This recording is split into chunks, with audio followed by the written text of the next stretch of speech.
Bonjour Ilana, bonjour à toutes et à tous, c'est Chag Chanukah Sameach, en ce dernier jour de Chanukah, 8e jour de Chanukah. C'est la seule fête où on a vraiment un véritable 8e jour. Parce que pour, par exemple, Pessah, il y a certains 8e jours en dehors d'Israël, mais en fait c'est le rattrapage du 7e. Vous allez me dire, la Shmini Atzeret, le 8e jour de Sukkot, non, c'est pas le 8e jour de... C'est le Shmini Atzeret, c'est Chag Bifnei Atzmo, c'est une fête à part, avec son Shehrianou, avec ses caractéristiques, ses symboliques, et ce n'est pas la continuité de la fête de Sukkot. Le seul jour qui est vraiment continuité et qui est complètement le 8e jour, c'est le 8e jour de Hanouka, c'est aujourd'hui. Une paracha est un peu plus longue, puisque il y a que 8 jours de Hanouka, mais il y a 12 tribus et donc 12 princes.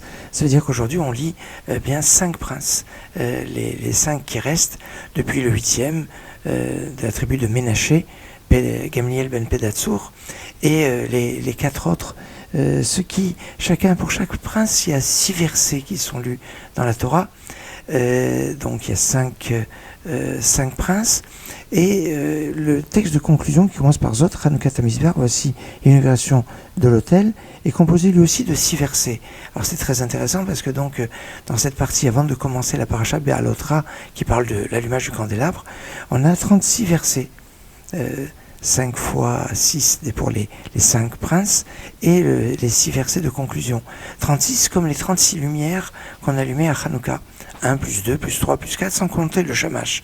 Et alors, intéressant que les 36 lumières se transforment aujourd'hui en 36 versets. Et aujourd'hui, c'est un jour qui est particulièrement propice pour prier, pour avoir, comme dit Rabbi Israël d'origine, le plus simple, peut avoir un accès comme les grands de la génération, des moments particulièrement propices. Donc c'est un moment très très propice pour demander à Dieu notamment une bonne santé, demander la quiétude, demander la parnassa et l'abondance pour pouvoir donner, pour pouvoir faire des dons, pour pouvoir soutenir, pour avoir une tranquillité d'esprit, pour pouvoir étudier la Torah tranquillement, pour avoir un shalom bayit, une paix dans les couples, parce que des fois les problèmes de parnassa peuvent avoir des incidences sur la paix dans les couples, et puis de la tranquillité, de la quiétude, de la venue du Mashiach, de l'élévation spirituelle, de la Teshuvah, du retour, de la prise de conscience. C'est un jour fort. On a depuis le mois de Elul, dans le psaume 27, on dit Bezot aniboteach, j'ai confiance en cela.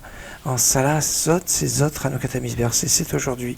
Et on nous dit dans le psaume de Shabbat, Ursil lo yavinet Zot, l'idiot ne connaît pas l'importance de Zot, il n'en a pas conscience de son importance, de ce Zot, de ce jour ô combien intéressant, important et qui est propice, où il y a une main qui est tendue.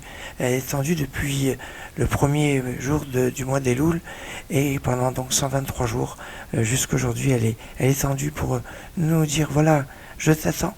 Alors après, on va commencer un nouveau cycle. On est au début du mois de Tevet, mais en conscience de l'importance et de la grandeur de ce jour. Chag Chanukah Sameach, excellente journée et bonne prière.